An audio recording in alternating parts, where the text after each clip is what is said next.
దేవతవే నువ్వు దేవతవే మా ఇంటికి దేవతవే.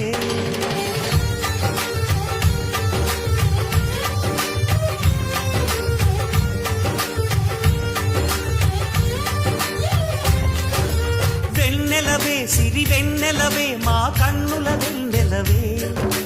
దేవతవే నువ్వు దేవతవే మా ఇంటికి దేవతవే. ఇక నీవే అలిగావా చీకటైపోదా ఇల్లంతా. దయచూపు కాసింత దాసుడిని కాదా నీ చెంత. నీ చేతి చలవతో నేను నా తల్లి ప్రేమ పొందాను. ఆ శివుడే పార్వతికి మేనిలో సగమే ఇచ్చాడు. ఈ ప్రియుడే శ్రీమతికి జీవితం అర్పణ చేశాడు.